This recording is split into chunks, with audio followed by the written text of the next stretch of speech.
Well, good morning, folks. Welcome back to the farm. Looking at the sky here, I think we're maybe not going to be in for an absolute scorcher of a day. I think there's actually going to be a chance of rain today. Fingers crossed that actually happens. Oh, it was a long day yesterday. I am sunburnt, 70% of my body. I drove all evening.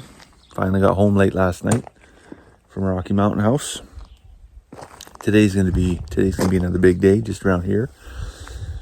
Found a replacement stock trailer on the buy and sell for the one that got smashed up. I say a replacement for the one that got smashed up. We had an old red there in the interim, which did work to move a couple of sheep and some pigs, and got us out of a bind, but not a long-term project. So we found another one not too far from here. We're gonna go pick that up this morning. And then we got a loop load this morning too. I don't even know what else we got on the go. I got to get some batteries going. I'm going to have to go to Princess Auto and just buy a truckload of batteries. Battery's dead in this thing. Battery was dead in the, what else? Something else, the lawnmower. Battery's dead in the dump trailer. It's getting away on me. Time to just send a bunch to recycle and get some new ones in circulation, I think. The wife's SUV is done. We might actually get that today too. I have to rip to Grand Prairie and pick that up. That really ticked me off because we had to wait for so long to get in for an appointment for such an expensive vehicle, which I guess whatever, it doesn't matter whether you buy a $5,000 vehicle or a $50,000 vehicle. If you're first in line, you're first in line, but you would think you shouldn't have to wait so long. It's just really, really concerning. You're fixing so many of those vehicles that got, folks that are broke down can't even get in for service. Oof. That speaks to the quality of the build, that's for sure. The other thing that ticked me off was apparently we're off of warranty now, but we bought extended warranty. Trying to think ahead. And what they're telling us is that extended warranty, there's a $200 deductible. So, regardless, no matter what you do, if it's going there, even if it's on warranty, you're paying some out of pocket. No, in this case, it's only, I think, $200 or something like that. But that's still, come on. I don't think that was really announced when we purchased the vehicle. Anyways, while I was down in Rocky at the family farm, had to find some treasure at Grandma and Grandpa's house. I found this old Benson and Hedges cigar box. And, I partake in a cigar every once in a while, so this was a cool thing to pick up from there. I would assume, because my grandma and grandpa were never smokers, dead against it, very religious people. But just looking at the age of it, His Majesty the King on top of the box, I'm thinking this probably belonged to my great-grandpa. And inside, you'll find not one, not two, but 3 balls of string. What was really interesting was this little notepad and the notes that are in there. Oats, 18 pounds a can, 175 cans, and then just all kinds of long division happening in there. So that would have been either my grandpa or my great-grandpa doing math on sowing oats on the farm back in, somewhere between the 1920s and 1960s. The other thing that was really cool in this box is this little pill bottle right here. And I mean, there could be anything here. This could be full of mercury, but it's Carter's Little Liver Pills for headache, dizziness, bad breath due to constipation. They would just talk about snake oil. It fixes it. It's like worse than Pepto-Bismol, hey? It'll fix everything. And then there's this one here, from the Killico Stores Limited Drug Department, Rocky Mountain House. N3091, whatever that drug is. Now, this is for my grandpa. Take 2 every 3 hours for pain if required. September 21st, 1957. I assume he probably had a tooth pulled or something like that, and it's got the good stuff in here. This was cool before Oxy was cool. Now, hopefully this cooler damper weather sticks around for more than just today. I hope it sticks around for a couple weeks, actually.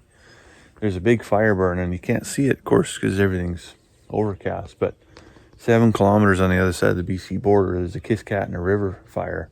It's burnt like 4,900 hectares, which is bizarre to me because every year that stretch burns. And it's like, where does it find new fuel? I don't know. But it's burning again there this year, it seems. Just out by, I guess, Kelly Lake. I think they might have evacuated Kelly Lake even. So hopefully everything works out good for them folks. Well, we've had a bit of breakfast. And it smells like a wet ashtray out here right now. The wildfire smoke has socked in, but not only that, it's actually raining right now, and fairly like light. But again, we'll never turn down rain. Like, it's wet enough that things are completely wet. So I think this one may actually settle some dust. Ooh, just about twisted my ankle there. Well, we just got home with the new stock trailer. This is the widow find of the century here. Purchased new in like 2002, 2003. Her husband died in like 2004. And she's used it a couple times, but by and large it's just been, well, you can see from the fender well, you can see from the roof, parked under a tree. So basically brand new trailer in fantastic condition. We're gonna get it opened up here and you can have a look.